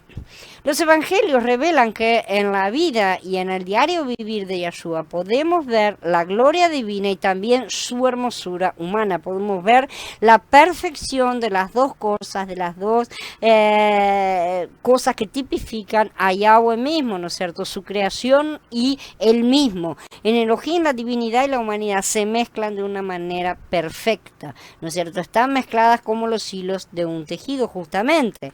En Yahshua la gloria divina ha sido tejida con la hermosura humana. Por esta razón en él contemplamos la gloria divina y la hermosura de sus virtudes. Pero ustedes son linaje escogido, real sacerdocio, nación santa, pueblo adquirido, para que anuncien las virtudes de aquel que los ha llamado de las tinieblas a su luz admirable. Aquí las virtudes o excelencias son justamente la gloria divina, o sea, los atributos divinos de Mashiach, y la hermosura humana son las virtudes que se expresan en la humanidad. Y a eso somos llamados, a anunciarlas. ¿Cómo las anunciamos? Vamos gritando por la calle, llevamos un megáfono y vamos gritando. De ninguna manera, somos faros que reflejamos su luz. Si vivimos a Mashiach y Él vive en nosotros, será expresado. Si tenemos tal expresión, otros se darán cuenta de que en nuestro vivir hay algo glorioso. A la vez, tendrán el sentir de que en nuestro diario vivir hay una expresión hermosa de las virtudes humanas, o sea que hay una forma en la cual las virtudes humanas realmente pueden manifestarse, ¿no es cierto? En la expresión de Mashiach se pueden ver la gloria divina y la hermosura humana. ¿Qué tenemos que hacer nosotros en nuestro vivir? Ir a pagar las cuentas, sacar esto, trabajar. No, tenemos que vivir y expresar a Mashiach en todo. En ir a sacar las cuentas, vamos expresando a Mashiach. En esto de vamos a trabajar, vamos expresando a Mashiach. En todo momento y a cada segundo de nuestra vida debemos estar emitiendo la luz de Mashiach, porque esa es nuestra razón de ser. Esa es nuestra razón de ser, para eso fuimos creados realmente. El resto de las cosas han sido torceduras desgraciadas que ha sufrido la humanidad y que se ha convencido, ¿no es cierto?, de que tiene esa libertad para hacer lo que quiere, y sin embargo hacer lo que quiere es y sigue siendo su gran perdición. Por 33 años y medio, Yahshua expresó la gloria divina con la hermosura humana. Él tuvo esta expresión cada hora, cada minuto de su vida en la tierra. La gloria divina y la hermosura humana nunca le faltaron ni por un momento. Sin embargo, nosotros somos diferentes a Yahshua en este asunto. Tal vez expresemos a Elohim con su gloria y hermosura en la mañana, pero más tarde expresamos algo pobre y bajo. Es como si la gloria divina se hubiera ido y la hermosura humana hubiera desaparecido. Queda la horrorosidad de nuestra carne. En su lugar expresamos la vida natural caída. Yo debo confesar que esta es mi experiencia a menudo, ¿no es cierto? En este asunto todos somos iguales, ¿no es cierto? Estamos en parcialidad todavía y padecemos la misma enfermedad espiritual que nos lleva a gritar como a Shaul, ¿quién nos librará de este cuerpo de muerte? La única diferencia que puede haber entre nosotros es el grado en que esto ocurre, tanto en frecuencia como en intensidad. A medida que avanzamos y crecemos y sometemos nuestra carne con mayor frecuencia e intensidad, reflejaremos a Mashiach y no a la carne, evidentemente. Pero debido a que mayormente expresamos más la vida natural caída que a Mashiach con la gloria divina y la hermosura humana, tenemos que pedirle a Elohim su misericordia, humillarnos, rogarle que nos conceda su gracia para poder expresar cada vez más la gloria divina y la hermosura humana de Yahshua. Es decir, que seamos conformados a su imagen y semejanza. Esto es que Él esté grabando su ley, que es su propia imagen en nuestros corazones. Necesitamos este tipo de vivir para estar consagrados y ser aptos para estar en el sacerdocio. Quisiera hacer énfasis en el hecho de que lo que nos consagra y nos hace aptos para hacer el sacerdocio es una vida que expresa a Mashiach con la gloria divina y la hermosura humana. Esto no se logra en la carne no puede lograr estas cosas. Esto es un asunto también que es práctico, real y concreto, tampoco es una situación ficticia o mística, ¿no es cierto? Está más allá de la simple teoría o comprensión mental de este asunto. Podemos entenderlo, todo esto que estoy diciendo me lo podemos entender, pero vivirlo es otra historia. Si no estamos expresando la gloria divina y la hermosura humana, vamos a estar separados del sacerdocio del conjunto de los sacerdotes. Nosotros somos los que tejemos, por así decir, nuestras vestiduras espirituales con el material de la gloria y la hermosura de Mashiach, siempre unidos a Él. Él ha colocado todos los materiales necesarios en nuestro interior y también nos ha dado la sabiduría, como se la dio también a los artesanos que elaboraron todas las maravillas, ¿no es cierto?, del tabernáculo. Nos ha dado también la sabiduría para que nosotros también elaboremos nuestras vestiduras, nuestro mobiliario interno y todas esas cosas, ¿no es cierto?, para que lo lo levantemos a imagen y semejanza de Mashiach en nuestro interior. Separados de él no podemos tejer nada, no lo olvidemos nunca. Estas vestiduras sacerdotales no son las vestiduras de lino fino, que es nuestra cubierta de justicia. Estas son indispensables para poder entrar en el atrio y también, claro, para poder entrar en el Ohel Moed propiamente dicho. Por eso el sacerdote lleva debajo de todo justamente la túnica. Esa es la túnica de la justicia que hemos recibido de Mashiach, todas la hemos recibido, pero aún sobre ella debemos colocar el resto de las partes si es que aspiramos a ser sacerdotes, ¿sí? Que no se elaboran ninguna de ellas separadas de Mashiach. En sí, nada hay que podamos hacer separados de él, no lo olvidemos nunca, pero podemos recibir las túnicas de lino fino sin recibir el resto de las ropas de los sacerdotes. La mayoría, o sea, todos los hebreos tenían esas túnicas de lino fino, ¿no es cierto? Ellos vestían, no de lino fino, pero sí tenían las túnicas porque habían sido salvos. Con las túnicas se puede entrar en el atrio. Todos los que entraban en el atrio tenían sus túnicas de lino fino, simbólicamente hablando, ¿no es cierto? Pero no tenían el resto de las vestiduras porque no todos podían tener acceso. Justamente esta división que surge a raíz de ciertas rebeliones que fueron permitidas para que todas estas cosas quedaran, nos muestra claramente la clasificación que hay, que no es una clasificación de sangre como tuvo que ser hecha para pintar el cuadro, sino que es justamente una clasificación de crecimiento de la persona. Hoy no es una cuestión de que no nací dentro de la familia de Aarón, jamás seré sacerdote. No se trata de eso hoy. Se trata de que no me esfuerzo para nada, jamás seré sacerdote, sumo sacerdote. Evidentemente esa es la cuestión. Va ya dentro de una cuestión, un asunto de dedicación que colocamos, ¿no es cierto?, con su ayuda, evidentemente, pero tiene que estar siempre en nuestra parte de estar dispuestos. Nuestra disposición siempre tiene que estar ahí para nuestro don, para que él pueda trabajar en nosotros. Entonces, en sí, perdón, que me perdí. Vemos que también que además las vestiduras del sumo sacerdote también eran diferentes de las de los sacerdotes comunes, ¿no es cierto? De manera que vemos que hay diferentes niveles, los cuales tenemos que ir pasando, ¿sí? El sumo sacerdote era único en sus vestiduras, los sacerdotes tenían otro tipo de vestiduras, ya los levitas se vestían, supongo yo, no dice nada absolutamente, así que se vestirían como el resto de los israelitas en general, ¿no es cierto? Recordemos entonces que el sumo sacerdote es el único que tiene acceso al lugar santísimo. Algunos podrán argumentar que Yahshua es nuestro Cohen Gadol, y eso es verdad, nadie lo niega. Sin embargo, tenemos que dejar de negar que estamos siendo preparados como sacerdotes completos, porque si no, estamos diciéndole que no vamos a aceptar su llamamiento. La comprensión de las cosas espirituales, ya lo hemos dicho muchas veces, no puede compararse con la comprensión material. En su momento, cuando seamos glorificados, y para eso falta, todos seremos semejantes a Mashiach en todo, excepto en su obra. Nadie va a ser Mashiach, porque el único que hizo la obra de salvación y todo lo que hizo fue Mashiach. Ninguno de los demás, ninguno de los que pudimos entrar justamente porque él abrió la puerta, vamos a poder decir que somos Mashiach, ¿sí? Pero sí somos hechos a imagen de Mashiach y somos creados a su imagen y semejanza. Y vamos a ministrar a Yahweh de manera directa, como está escrita.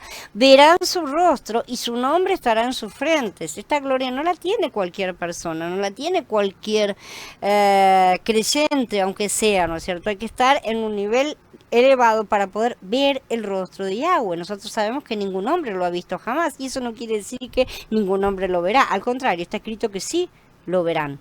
¿Y estos quiénes son? Los vencedores, los que han vencido y han recibido sus cuerpos glorificados. Entonces, para ver su rostro es necesario ser sumos sacerdotes.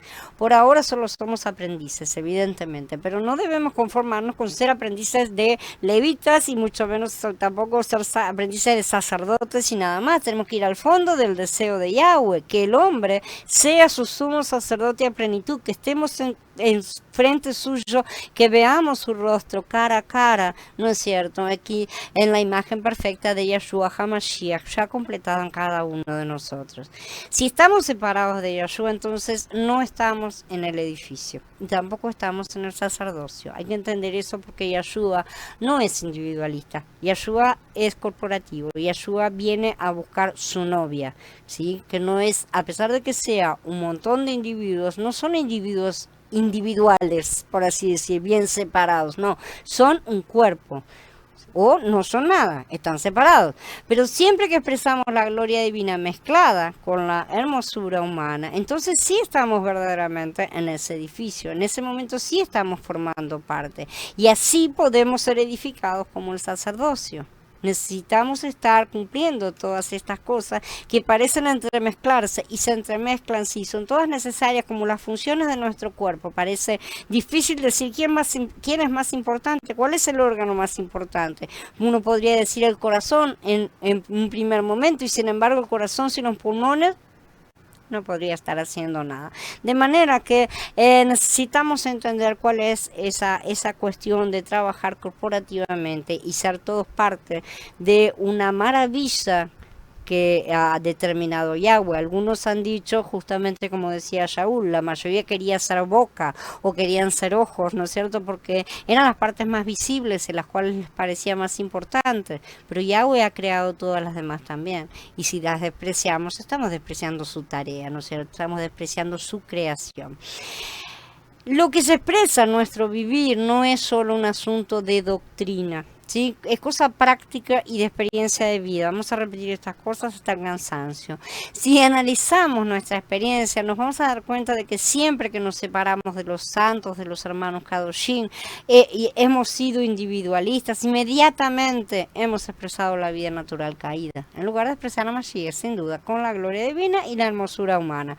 Aquellos que tienen trabajos seculares probablemente tienen mayores dificultades para expresar la gloria divina y la hermosura humana, sobre todo en este mundo actual, ¿no es cierto?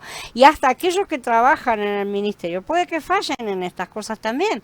Hasta los que aman a Elohim y al ministerio y desean ayudar en el servicio, tal vez no estén en realidad edificados con otros. Estas son las partes más difíciles. Por el contrario, algunos podrían estar aislados y ser individuales, y esa parte tiene que ser subsanada. Siempre que nos separamos de los Kadoshim, dejamos de expresar la gloria divina y la humanidad hermosa de Mashiach. Alabamos a Elohim porque en la vida de congregación hemos sido verdaderamente agraciados por él. Los hermanos y hermanas en la congregación siempre son ejad, genuinamente. No obstante, por lo menos en ocasiones, no tenemos la expresión de la gloria divina y la hermosura humana en nuestro servicio. Esto quiere decir que no llevamos nuestras vestiduras sacerdotales, las vestiduras sagradas, ¿no es cierto?, para gloria y hermosura, como se nos pide. Si nos falta la gloria divina y la hermosura humana, no tenemos el sacerdocio, no podemos encender las lámparas, no podemos expresar a Mashiach, porque no estamos ni calificados ni tenemos la consagración necesaria para ese sacerdocio.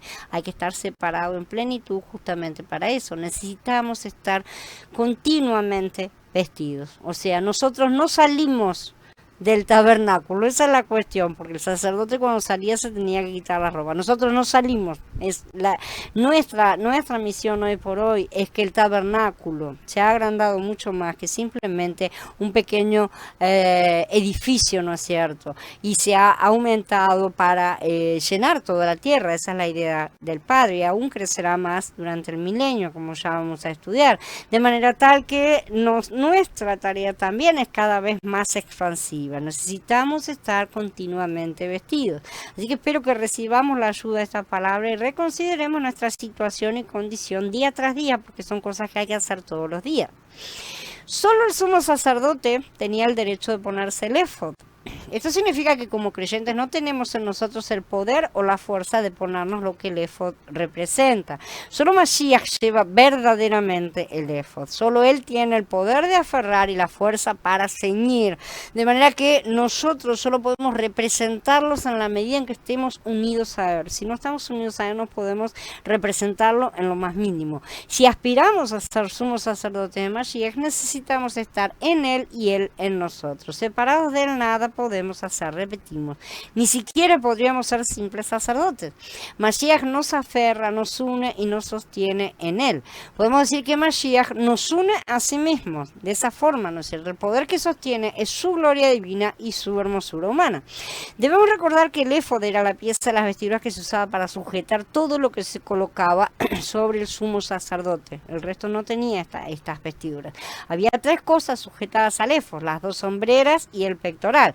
Debido a esto también estaban sujetadas, unidas y ceñidas del sumo sacerdote mismo, ¿no es cierto? Una vez unidas a él, no se podían caer, estaba completamente unificado. Esa era la idea que se pretendía transmitir, ¿no es cierto? Que formaban parte del sumo sacerdote. En un plano espiritual, eso es como tiene que suceder, ¿no es cierto? En nuestro plano, bueno, había que amarrar bien las cosas, sujetarlas correctamente para que se comprendiera la idea de que el sumo sacerdote forma parte de todas estas piezas. Masías, como el sumo sacerdote, tiene ese poder justamente que sujeta, la fuerza que amarra, que sostiene, la habilidad para unir todas esas partes, ¿no es cierto? Nosotros no tenemos ni ese poder, ni la fuerza, ni la habilidad, ni nada. Tenemos en nosotros mismos. En nosotros mismos no tenemos nada, solo lo tenemos en parcialidad, porque tenemos el Ruach en nuestro interior, y eso también depende de la medida en que permitamos que la ley de Yahweh, o sea, el propio Mashiach, sea grabado en nosotros, y no andemos pensando que todo ha sido abolido. Estaríamos diciendo que Mashiach mismo ha sido abolido. En ocasiones los creyentes hablan acerca de la manera en que Elohim los sostiene, los abraza y los mantiene. Cuando yo era joven pensaba que Yahshua nos sostenía como el pastor sostiene a un cordero en los brazos, ¿no es cierto? Era una imagen muy bonita y muy dulce. Yo me sentía bastante bien, ¿no es cierto? Con esa idea de estar siendo abrazada y contenida, ¿no? Yo me imaginaba a Elohim como aquel que nos abraza y nos lleva por el camino, nos carga, ¿no es cierto? Hay mucha idea a este respecto así también en el cristianismo. Pero si analizamos el cuadro del éfod, vamos a ver que él no solo nos sostiene, sino que nos une y nos aferra a él mismo. No es solamente que carga al corderito, no, el corderito forma parte, por así decir. En el éfod ya tenemos una cosa que forma parte del sumo sacerdote. Nosotros estamos aferrados de Mashiach, ¿sí? Estamos atados a él, y no por nuestra fuerza, sino por la suya. Esa es la mano que no nos dejará caer en ningún momento y que no hay nada que nos pueda separar de él. Es cierto que Mashiach nos sostiene y nos lleva, ¿no es cierto? Pero no nos lleva como el pastor carga a la oveja, una cosa que él está levantando y después la va a dejar ahí. No, nosotros formamos parte de Mashiach en ese sentido. Nos lleva como el sumo sacerdote llevaba el éfod aferrado, sujetando todas las partes que tenía que cargar. Mashiach sostiene a todo el pueblo de Elohim por medio de su gloria divina y de su hermosura humana. Esto quiere decir que su gloria y su hermosura son la fuerza para que estemos aferrados a él. Luego toma 2 piedras de ónice y graba sobre ellas los nombres de los hijos de Israel. 6 de esos nombres en una piedra y los nombres de los otros 6 en la otra piedra, en el orden de su nacimiento.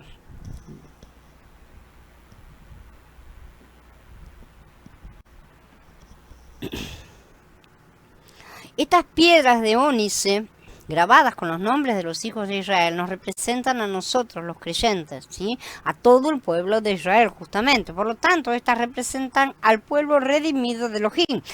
El Pasuk 12 dice: y pondrás las 2 piedras sobre las sombreras del éfod para piedras memoriales a los hijos de Israel. Y Aarón llevará los nombres de ellos delante de Yahweh sobre sus hombros por memorial. Esto significa que el pueblo redimido de Elohim está sobre los hombros de Mashiach. No estamos sobre sus brazos como ovejas, sino que estamos sobre sus hombros como piedras de ónice. Somos las piedras preciosas sobre el éfod, la pieza, que aferra, que sujeta, ¿no es cierto? La palabra hebrea para ónice es shoam.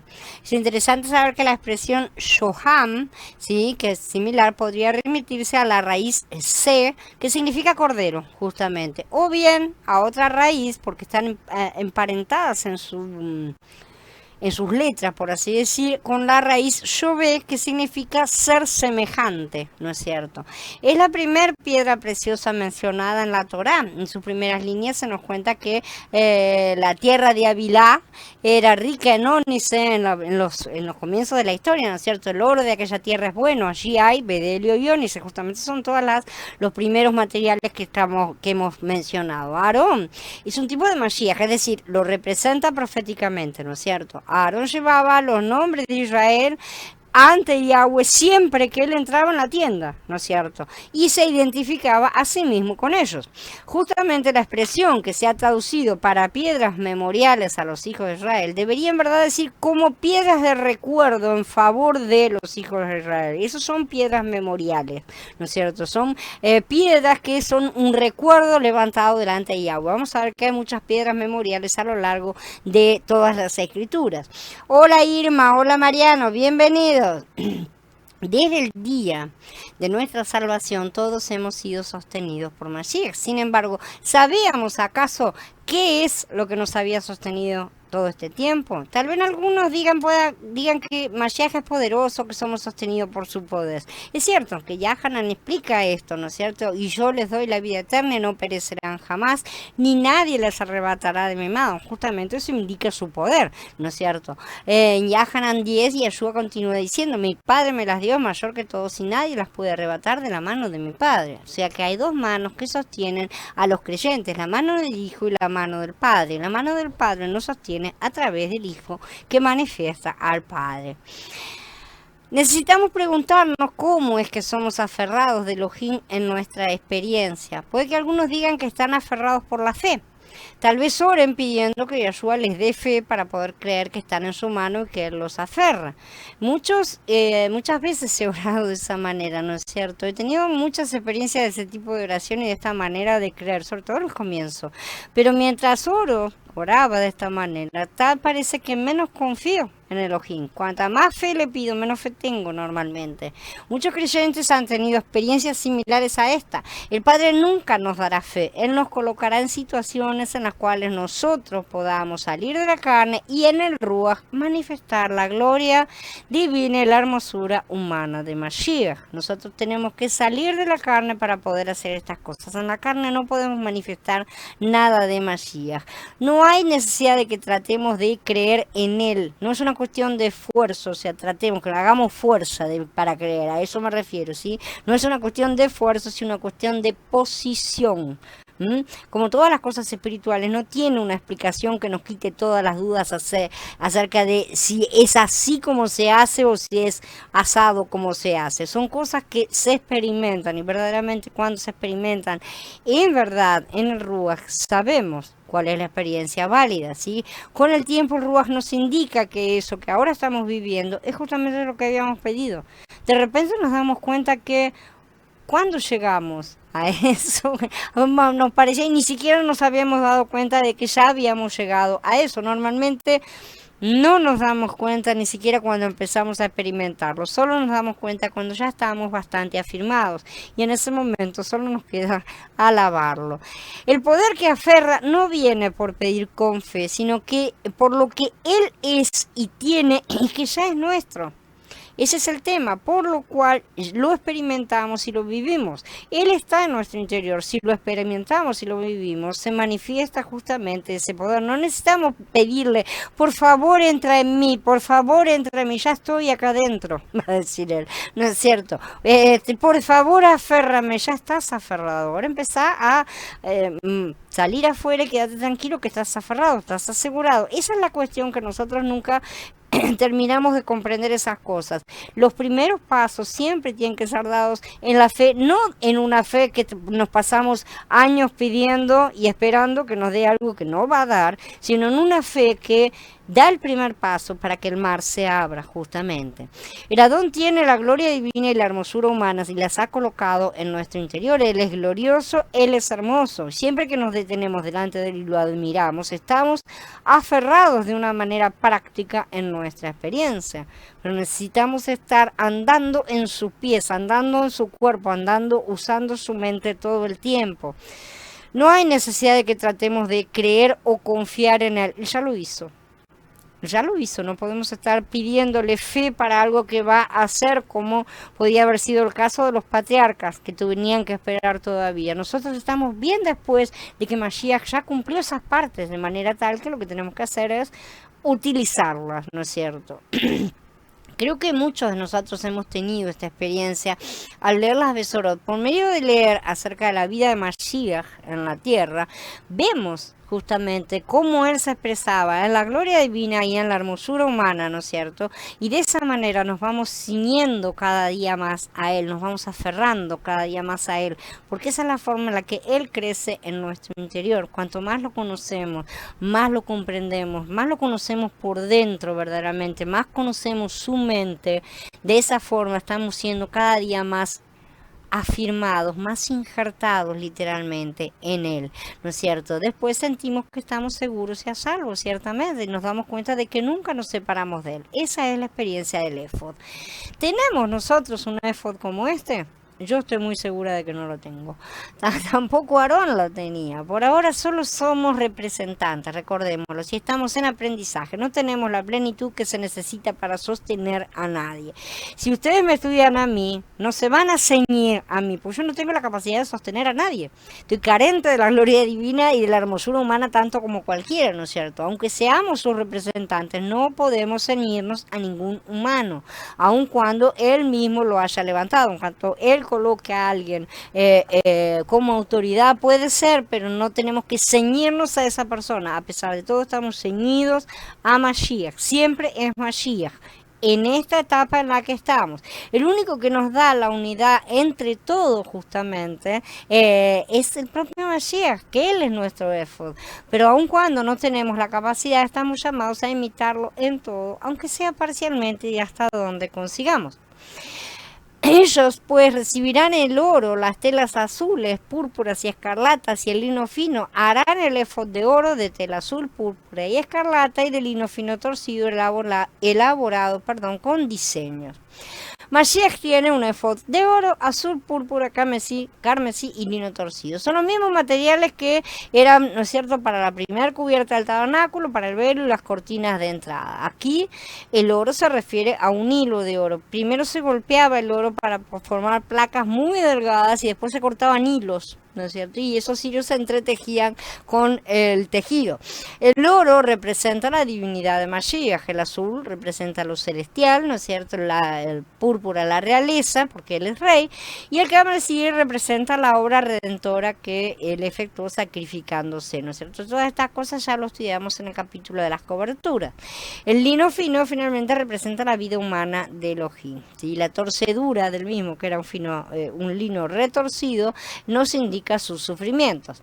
Entonces, el oro, el púrpura, el azul y el carmesí estaban tejidos con el lino fino, ¿no es cierto?, para hacer el éfod, que era la pieza de la vestidura que se usaba para ceñir al sacerdote. Esta pieza nos aferra a todos y nos une a Mashiach. Tenemos que imaginarnos a Mashiach como si estuviera vestido con el éfod. Todos nosotros estamos colgaditos en el éfod, por así decirlo, ¿no es cierto? Más aún, no estamos colgaditos del éfod, formamos parte de ese éfod, verdaderamente. Estamos unidos a él de una manera hermosa y gloriosa. Tanto la divinidad como la humanidad están entretejidas en el éfod. En el éfod vemos lo celestial y la realeza de Mashiach y también su obra redentora, ¿no es cierto? Y ya que incluye todas estas partes de todos estos elementos de Mashiach, tiene el poder para sostenernos, tiene el poder de toda la obra completa de Mashiach, y en base a esa obra perfecta y consumada es que nosotros estamos sostenidos en él y que nadie podrá arrebatarnos. Tal parece que este mensaje contiene más que simplemente una palabra objetiva acerca de Mashiach, ¿no es cierto? De hecho, el asunto del éfod es muy subjetivo y está relacionado con la experiencia de cada uno. Nos muestra cómo disfrutar a Mashiach y cómo experimentarlo a él. Y su cinto de obra primorosa que estará sobre él será de la misma obra, parte del mismo, de oro, azul, púrpura, carmesí y lino torcido. La palabra en hebreo, que se traduce cinto o cinturón, ceñidor, dependiendo, ¿no es cierto?, es efudá. es justamente el femenino de efod. Esta también refuerza la idea de que el efod se usaba para ajustar, ¿no es cierto?, para atar, para ceñir. Como ya vimos, se componía de la divinidad de Mashiach, su realeza y lo celestial que es, su redención y su fina humanidad. O sea, toda su obra completa es lo que asegura y afirma todas las vestiduras de Mashiach, todas sus virtudes, y nos afirma a nosotros en él también. Por lo tanto, en el efod vemos todas estas partes, todos esos elementos de Mashiach. Sí, toda su propia naturaleza es una vestidura fina siendo colocada, ¿no es cierto?, en todas sus partes sobre aquellos que buscan ser sumos sacerdotes como él, justamente a su imagen y semejanza. Si vamos a hacer imagen y semejanza de Mashiach, lo vamos a hacer en todo, ¿no es cierto?, excepto en la obra que él ya realizó justamente. Si eso buscamos, tenemos que recibir no solo las vestiduras de lino fino, sino mucho más el manto azul, ya que somos nosotros llamados a ser sacerdotes de la nueva orden de Melquisedec. No podemos estar diciendo que no lo seremos o que vamos a usar algunas partes y nada más, ¿no es cierto? Todas estas cosas las vamos a estudiar un poco después. Cuando el Cohen Gadol entonces estaba junto con todos los demás sacerdotes, él sobresalía sobre todos los demás como el más divinamente glorioso y el más humanamente hermoso, y ya que era el único que tenía el efod junto con las sombreras y el pectoral, estaba simbolizando a Mashiach mismo. Ninguno de los otros sacerdotes tenía un efod. El efod es una pieza especial, es una pieza hermosa, gloriosa, la vamos a estudiar más a fondo en la próxima charla, si Abba permite, y es justamente la gloria y la belleza del Mashiach que nosotros también debemos reflejar. Bueno, habiendo terminado, ahora quedo a disposición de ustedes para comentarios y preguntas.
A ver, dice Carla, bueno, con respecto a esto, en los últimos días me he visto como una impostora en este sentido.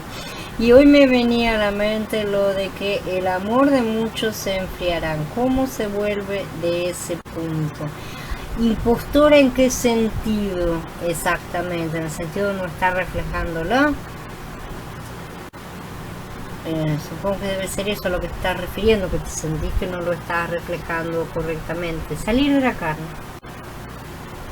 No hay otra cosa, chicos, no hay otra cosa. Es salir de la carne. En la carne no podemos hacer nada. Puede parecer que tenemos muy buenas intenciones, que queremos hacer muchas cosas para él, y nos vamos a dar con la cabeza contra la pared una y otra vez hasta que nos convenzca, seamos convencidos, nosotros mismos de que en la carne no se puede. Es en el lugar donde se hacen todas las cosas. Generalmente son cosas que para las cuales no tenemos tanta alegría de arrancar a hacerla, que realmente tenemos que ser empujados para obedecer ese llamamiento, ¿no es cierto? Normalmente somos como Moshe, exactamente lo mismo. Yo particularmente lo representé completamente, pero a Moshe, no a Mashiach, porque en su momento salí toda entusiasmada y debo haber matado egipcios, ¿no es cierto? Directamente, y después me retiré, y cuando vino a llamarme dije, ahora no quiero, ahora no, manda a otro, soy tartamuda, todas esas cosas, ¿no es cierto? Entonces ahí vemos la diferencia entre nuestro entusiasmo en la carne y lo que es verdaderamente, cuando viene de verdad el llamamiento del Ruach, no queremos obedecerle, porque la carne nunca quiere obedecer las cosas del Ruach, de manera que si estamos demasiado dispuestos y somos demasiado nuevos, ¿no es cierto? Normalmente será de la carne. Estar bien dispuestos nos lleva años para estar en el Ruach justamente, y estamos bien dispuestos, y eso no tiene mucho que ver después con una cuestión de entusiasmo, ¿sí? Tiene mucho que ver, más que ver con la cuestión de la obediencia y de la aceptación, ¿no es cierto? Dice Aníbal, yo también me siento aún un tanto limitado en la expresión, sé que hay mucho para expresar, pero me siento corto y dentro de mí hay frustración. Una de las cosas que no tenemos que preocuparnos tanto, pero tampoco dejarlo de lado, justamente, es no frustrarnos en ese sentido, porque es como querer aprender a hacer una vasija de barro en 5 minutos. No conseguimos. Nos va a llevar mucho tiempo de práctica hasta que hagamos nuestra primer vasija más o menos decente, y que no parezca toda una porquería toda retorcida, ¿no es cierto? Entonces necesitamos aprender a tener esa habilidad. Tenemos que tenernos paciencia, pero no dejarnos estar tampoco en esa práctica constante, y todas las veces necesitamos levantarnos y volver a comenzar, justamente agarrar el barro, hacerlo un bollito y empezar de nuevo con un nuevo vaso, hasta que consigamos hacer un vaso decente, y lo vayamos llenando cada vez más, justamente lo vayamos llenando, y de Mashiach, ahí cuando ya tenemos un vaso bonito, ya puede llegar a expresarlo justamente a él. Recordemos también que estamos siempre en parcialidad, no estamos en plenitud todavía, así que no seamos tan exigentes como para querer pretender ser Mashiach ya, porque no lo vamos a hacer, pero lo máximo que podemos hacer, eso es lo que tenemos que hacer, justamente. Dice Carla, y con respecto a lo que decías de que no somos salvadores, yo tengo en mi cabeza de que seríamos Goel Redentor. Un Goel Redentor no es un salvador en el sentido que no lo es como Mashiach, ¿está? Entonces, ¿en qué sentido lo seríamos? Seríamos rescatadores justamente, pero no como Mashiach. No traemos la salvación al mundo. Esa es la diferencia cuando se habla de salvación relacionada con Mashiach, ¿sí? Nosotros en nosotros mismos no tenemos la capacidad de dar vida a nadie, literalmente, de traer la salvación, de rescatar a personas. No podríamos haber hecho lo que Mashiach hizo justamente, ¿no es cierto? Esa es la diferencia.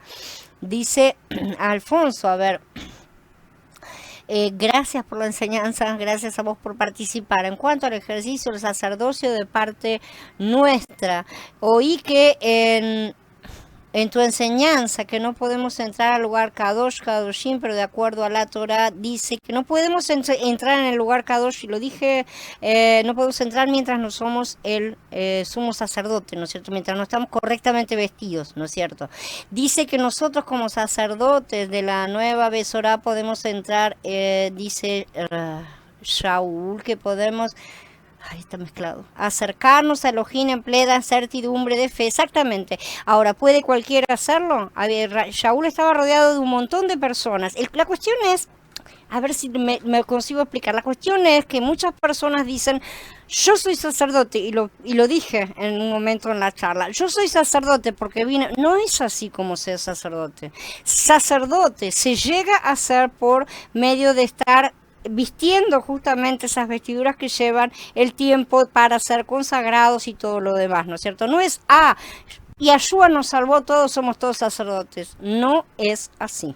Y la forma en que vemos que no es así es que justamente la mayoría de los creyentes no se comporta como sacerdotes, ¿no es cierto? Entonces, de esa manera vemos también que la mayoría de los creyentes no están en la presencia, no están entrando en plenitud, no están en la plenitud. Shaul estuvo en esa plenitud. ¿Cuántos más podemos decir que están en el nivel de Shaul? A ver si con eso consigo explicarme un poco mejor. Entonces, estamos siendo aprendices y no todos están siendo aprendices. Hay muchos creyentes en todas partes del mundo que lamentablemente hacer lo que quieren, ¿no es cierto? Sabemos, pero bueno, el privilegio de acercarnos ahora a nuestro Elohá es de que nosotros tenemos a Yeshua en nuestro corazón. Ese privilegio no lo tienen nuestros hermanos mayores, los judíos ortodoxos. Sin duda alguna ellos no se pueden acercar, pero no alcanza a contener a Yeshua en el corazón, hay que hacerlo crecer también. ¿Tá? Porque una persona que es recién salva, por ejemplo, vamos a tomar la cosa con los tiempos, alguien que se salvó recién, ¿no es cierto? Y que nunca estuvo en contacto con nada, o sea que no sabe muchas cosas. Es un bebé espiritual, y a Shaul también lo ha dicho, ¿no es cierto? Es un bebé espiritual, esa persona no puede ejercer como sacerdote en cuanto a entrar y servir y ministrar y todas las cosas. Tiene a Yeshua, sí, Yeshua es su intercesor y lo es de todos nosotros y él es el que intercede por nosotros, justamente como dice en el libro de Ibrín. ¿Quién es nuestro intercesor? Es Yeshua. ¿Por qué sigue siendo nuestro intercesor? Porque no estamos todavía en esa plenitud. A veces lo acompañamos, gloria a Él que nos permite a veces acompañarlos, ¿no es cierto? Pero eso va en el crecimiento de cada uno de nosotros y ese crecimiento no es una cosa de esfuerzo personal, es el Mashiach que crece en nuestro interior justamente. Dice Aníbal, hermosa enseñanza, gloria a Él, es suya, como para repasarla mejor. Sí, la vamos a repasar mejor también, la señal toda medio defectuosa. Y me imagino, ahora después ya subo la grabación que yo tengo acá y queda más claro para todo el mundo. Vamos a verlo mucho más a fondo en todas las vestiduras, ¿no es cierto? Porque cada una representa una cosa y eso nos va a mostrar cada vez más claro cuáles son todas las expresiones de que necesitamos tener justamente para poder estar en esa postura, que es más, o sea, es una posición espiritual, por así decir, ¿no es cierto? En cómo estamos tejiendo esas vestiduras sobre nosotros para poder acompañarlo, representarlo correctamente en estas cosas, ¿sí? Ahí lo vamos a estar viendo porque es un tema muy lindo y muy importante también, porque forma parte justamente de nuestra expresión, la expresión que nosotros tenemos. Qué bueno, porque la verdad que hace 2 días que la señal está horrible en todas partes. Para acá ha estado un horror. Pero bueno, me alegra de que hayas tenido buena señal.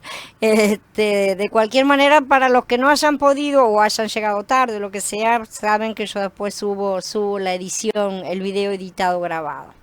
Bueno chicos, si no hay nada más que quieran comentar, yo les agradezco a todos su presencia.